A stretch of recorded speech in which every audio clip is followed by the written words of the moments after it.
नमस्कार, आप देख रहे हैं युग करवट न्यूज और आपके साथ मैं हूं शोभा भारती। पेश है आज का हमारा न्यूज बुलेटिन। आइए नजर डालते हैं आज के हेडलाइंस पर। गाजियाबाद पहुंचे मुख्यमंत्री योगी, वैक्सीनेशन सेंटर का किया निरीक्षण, सपा पर बोला हमला। मीरापुर में भाजपा प्रत्याशी प्रशांत गुजर का हुआ जोरदार स्वागत। गाजियाबाद में भाजपा के सुनील शर्मा, रालोद के सुदेश शर्मा, कांग्रेस के शशांक गोयल और आम आदमी पार्टी की छवि यादव ने किया नामांकन। और असीम अरुण को लेकर चुनाव आयोग जाएंगे अखिलेश यादव। मुख्यमंत्री योगी आदित्यनाथ ने गाजियाबाद में वैक्सीन सेंटर का निरीक्षण किया। इस दौरान उन्होंने समाजवादी पार्टी के वास्तविक चरित्र को लेकर बड़ी बात कही। उन्होंने कहा कि सपा घोषित अपराधियों को टिकट दे रही है। मुख्यमंत्री योगी आदित्यनाथ आज गाजियाबाद पहुंचे। योगी आदित्यनाथ इंग्राहम स्थित वैक्सीनेशन सेंटर पहुंचे। यहां उन्होंने टीका लगवा रहे बच्चों से बात भी की। मुख्यमंत्री योगी दोपहर तकरीबन 2 बजे गाजियाबाद पहुंचे।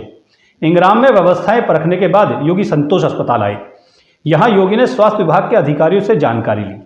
इसके बाद योगी ने पत्रकारों से बात की। उन्होंने कहा कि अखिलेश यादव ने अपनी पहली ही लिस्ट से सपा का वास्तविक चरित्र उजागर कर दिया है। कैराना में दंगे के आरोपी और लोनी में घोषित अपराधी को टिकट दिया गया है। पिछले 5 वर्ष के दौरान हमारी सरकार ने जिन पेशेवर अपराधियों को और गुंडों के मन में भय पैदा किया था, जनता को भयमुक्त वातावरण दिया था, आज समाजवादी पार्टी का चेहरा एक बार फिर से सबके सामने आ चुका है। कैराना से लेकर के बुलंदशहर, स्याना और लोनी तक जो चेहरे समाजवादी पार्टी के सामने आए हैं, कोई कैराना हिंदू व्यापारियों के पलायन के लिए जिम्मेदार अपराधियों को, मुजफ्फरनगर के दंगों के अपराधियों को और उन पेशेवर हिस्ट्री सीटर को अपना कैंडिडेट बना करके समाजवादी पार्टी ने अपने वास्तविक चरित्र को एक बार फिर से प्रदेश के सामने, देश के सामने प्रस्तुत कर दिया है कि प्रदेश के बारे में उनकी मंशा क्या है। उन्होंने कहा कि कोविड की तीसरी लहर दूसरी लहर के मुकाबले कमजोर रही। इसकी वजह बेहतर प्रबंध रहा।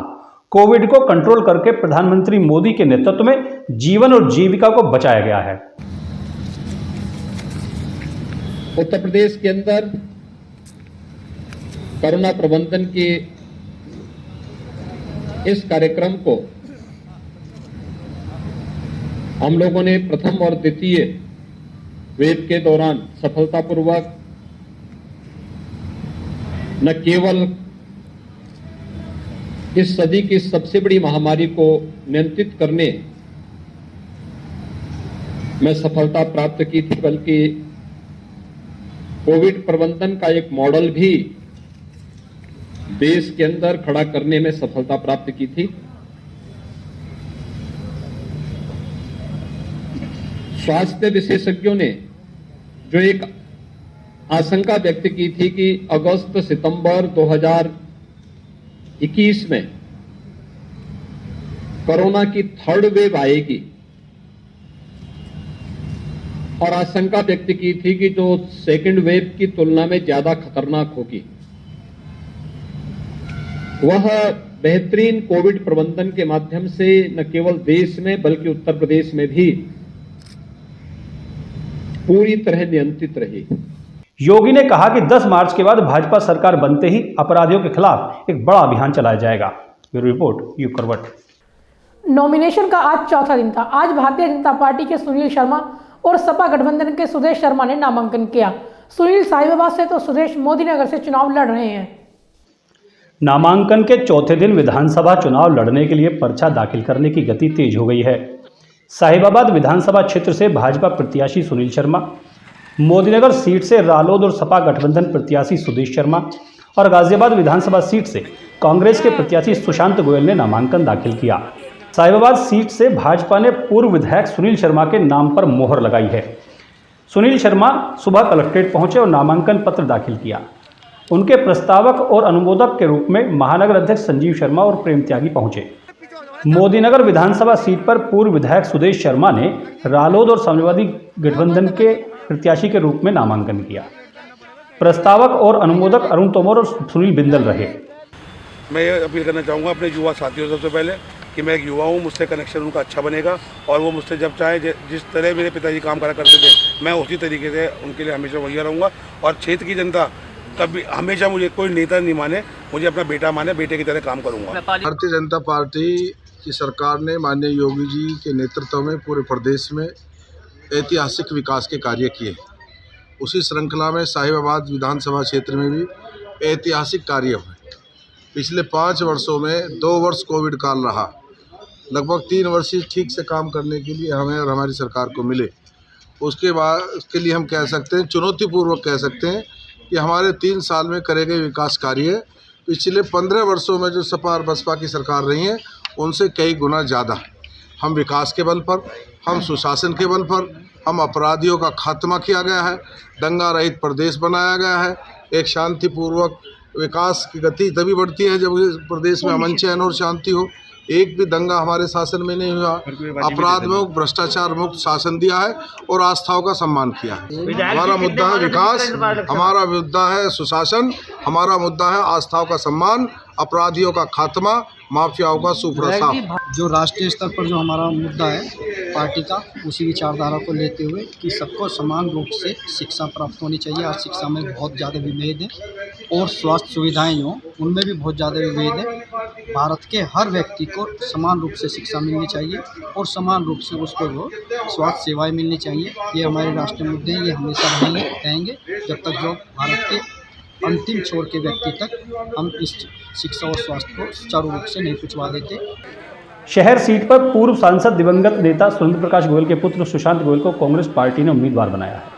वे अपने प्रस्तावक विनोद कुमार और अनुमोदक महेश कुमार अग्रवाल के साथ कलेक्ट्रेट आए और नामांकन पत्र दाखिल किया। मुरादनगर विधानसभा क्षेत्र से मनोज कुमार शर्मा ने सुभाषवादी पार्टी के प्रत्याशी के तौर पर अपना नामांकन जमा किया। इसके अलावा साहिबाबाद से आम आदमी पार्टी की छवि यादव ने भी नामांकन किया। ब्यूरो रिपोर्ट यूग करवट। मुजफ्फरनगर की मीरापुर सीट से भाजपा ने प्रशांत गुजर को प्रत्याशी बनाया है। रविवार को प्रशांत गुजर मीरापुर पहुंचे। वहां संगठन के कार्यकर्ताओं और स्थानीय लोगों ने प्रशांत का जोरदार स्वागत किया। लोगों का ये उत्साह प्रशांत चौधरी गुजर को भारतीय जनता पार्टी ने मुजफ्फरनगर की मीरापुर सीट से प्रत्याशी घोषित किया है। प्रशांत चौधरी गुजर समाज के बड़े नेता हैं। रविवार को प्रशांत मीरापुर पहुंचे। यहां भाजपा के कार्यकर्ताओं ने अपेक्षा से कहीं अधिक जोरदार तरीके से प्रशांत का स्वागत किया। यही नहीं, मीरापुर की जनता ने भी दिल खोलकर उनका स्वागत किया। रविवार को एक बात देखने को मिली कि समाज के सभी वर्गों में प्रशांत गुजर को लेकर उत्साह है। लोगों ने खुद ही इनके लिए जनसंपर्क शुरू कर दिया है। ब्यूरो रिपोर्ट यूग करवट। गाजियाबाद के लोनी से भाजपा प्रत्याशी नंदकिशोर गुजर के खिलाफ नोटिस जारी किया गया है। उनके खिलाफ एक धर्म विशेष की भावनाएं आहत करने का आरोप है। नंदकिशोर को 3 दिन में जवाब देना है। गाजियाबाद में आदर्श आचार संहिता के उल्लंघन के मामले सामने आने लगे हैं। इससे सत्तारूढ़ दल के उम्मीदवार भी अछूते नहीं हैं। ताजा मामला लोनी के प्रत्याशी नंदकिशोर गुजर का है। उन पर धर्म विशेष की भावना आहत करने के आरोप में नोटिस जारी किया गया है। नंदकिशोर गुजर ने कहा था, लोनी में ना अली ना बाहुबली, बस बजरंगबली। लोनी में ना अली ना बाहुबली, लोनी में सिर्फ बजरंगबली।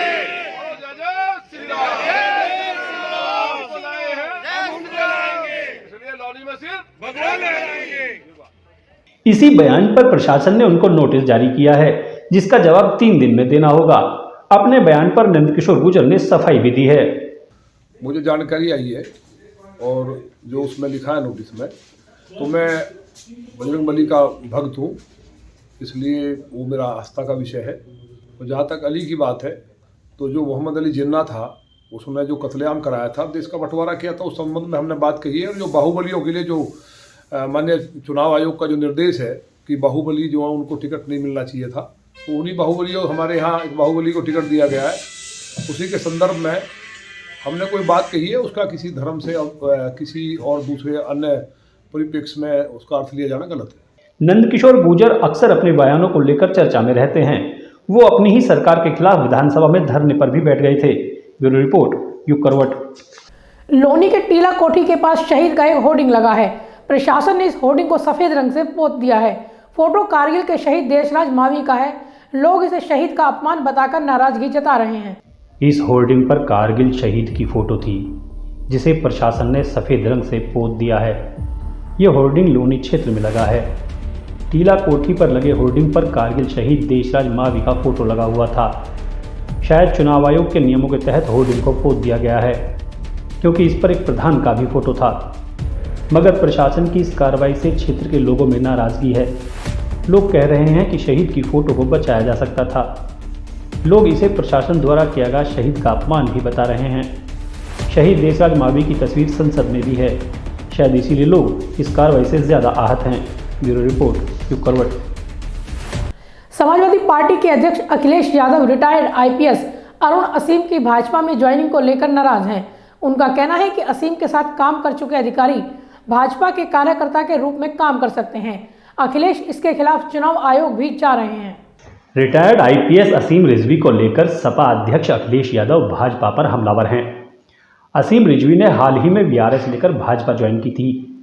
संभावना है कि भाजपा उनको टिकट भी दे सकती है। अखिलेश यादव का आरोप है कि ड्यूटी पर रहते हुए अधिकारी भाजपा में जाने की घोषणा कर चुके थे। अगर चुनाव आयोग नहीं मानेगा तो नहीं मानेगा। हमें उम्मीद है चुनाव आयोग निष्पक्ष काम करेगा, गुजरात के लोगों को वापस भेजेगा। ये अधिकारियों की जिनकी शिकायत की, जिन्होंने लगातार भारतीय जनता पार्टी के बनकर के काम किया, और जो अधिकारी, क्या नाम था जो अभी बीजेपी शामिल हुए, जो अधिकारी, मैं चुनाव आयोग से इस बात की शिकायत करूंगा कि पिछले 5 साल में असीम अरुण के साथ जो अधिकारी लगातार ड्यूटी पे रहे हैं, लगातार जिन अधिकारियों को ड्यूटी पर अपने साथ लेकर के गए, पूरे 5 साल के नौकरी के कार्यकाल में देख करके जो लगातार उनके साथ रहे हैं, उनको भी हटाया जाए, वरना वो भारतीय जनता पार्टी के कार्यकर्ता के रूप में काम करेंगे। मैं चुनाव आयोग से फिर शिकायत करूंगा कि ऐसे अधिकारी, अब तो उनके पास एग्जाम्पल हो गया। अभी एक एग्जाम्पल है कि एक अधिकारी किसी पार्टी से कितना रिश्ता रख सकता है, कि भारतीय जनता पार्टी का सदस्य भी है, बातचीत भी हुई होगी, टिकट के लिए तय भी हुआ है, उसके बाद भी कमिश्नर बना रहा। तो ऐसे भी अधिकारी जिन पर हमारे पास जानकारी और सूचना मिली, हम शिकायत कर रहे हैं। हमें उम्मीद है कि चुनाव आयोग ऐसे अधिकारियों पे कार्रवाई करेगा, और अगर चुनाव आयोग ऐसे अधिकारियों पे कार्रवाई नहीं करेगा तो चुनाव आयोग पर सवाल खड़ा होगा। हम नहीं मानेंगे कि चुनाव आयोग निष्पक्ष काम कर रहा। अखिलेश यादव ने चुनाव आयोग में शिकायत करने की बात कही है। उनका कहना है कि उन सभी अधिकारियों को हटाया जाए जो बीते 5 वर्ष में असीम रिजवी के साथ ड्यूटी करते रहे हैं। ब्यूरो रिपोर्ट, यूं करवट। साहिबाबाद से भाजपा के घोषित प्रत्याशी सुनील शर्मा का विरोध होना शुरू हो गया है। सुनील इस सीट से वर्तमान विधायक भी हैं। पूर्वांचल समाज ने भाजपा पर उपेक्षा का आरोप लगाकर हंगामा किया। इस दौरान पुलिस से धक्का मुक्की भी हुई। भाजपा में कई स्थानों पर कार्यकर्ता नाराज हैं। कहीं टिकट ना मिलने पर हंगामा हो रहा है, तो कहीं टिकट मिलने का विरोध किया जा रहा है। ये नज़ारा गाजियाबाद के इंद्रपुर थाने का है। हंगामा कर रहे लोग खुद को पूर्वांचल समाज का बता रहे हैं। इनका विरोध भाजपा के साहिबाबाद से घोषित प्रत्याशी सुनील शर्मा को लेकर है। इनका कहना है कि पार्टी ने पूर्वांचल समाज की अनदेखी करके टिकट घोषित किया है। हंगामे की सूचना पर इंदिरापुरम पुलिस मौके पर पहुंची और कुछ लोगों को थाने ले आई। प्रदर्शनकारियों की भीड़ थाने पहुंच गई और फिर पुलिस के साथ इनकी धक्का मुक्की भी हो गई।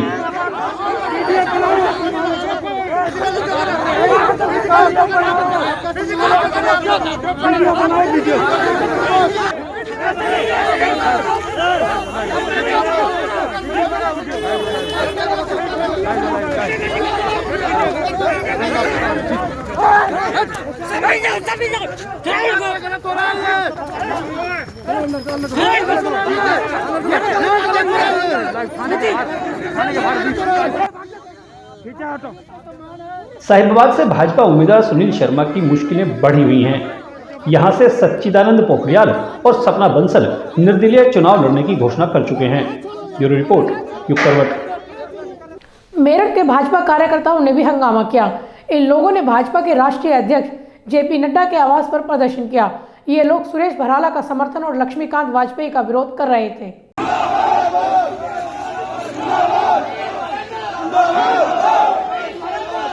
ये भारतीय जनता पार्टी के राष्ट्रीय अध्यक्ष जेपी नड्डा का घर है, जहां पार्टी के ही कार्यकर्ता हंगामा कर रहे हैं। हंगामा करने वाले लोग मेरठ शहर के हैं। दरअसल ये लोग मेरठ के भाजपा नेता सुरेश भराला के समर्थन में यहां पहुंचे हैं और नारेबाजी कर रहे हैं। सुनील भराला, सुनील भराला, हमारा बस एक ही नाम, सुनील भराला, सुनील भराला, हमारा बस एक ही नाम, सुनील भराला, सुनील भराला।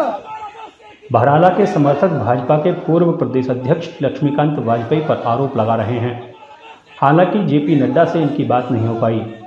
भाजपा में ऐसे कई नज़ारे रोज देखने को मिल रहे हैं। ब्यूरो रिपोर्ट, युग करवट। सखी समूह के सदस्यों को मानदेय नहीं मिल पा रहा है। इससे लोनी ब्लॉक के सदस्य काफी परेशान हैं। इनका कहना है कि 3 वर्ष तक मानदेय बकाया है, अब कार्य करना मुश्किल हो रहा है। ये महिलाएं लोनी ब्लॉक के सभी सखी समूहों की सदस्य हैं। ये वर्ष 2019 से सखी समूह के लिए कार्य कर रही हैं। इनका कहना है कि अधिकारी जो भी आदेश देते हैं उसका पालन किया जाता है, उसके बावजूद इन्हें मानदेय नहीं दिया जा रहा है। एक मिनट, अपना नाम बताइए और क्या समस्या लेकर आए आप यहाँ, ये बताइए।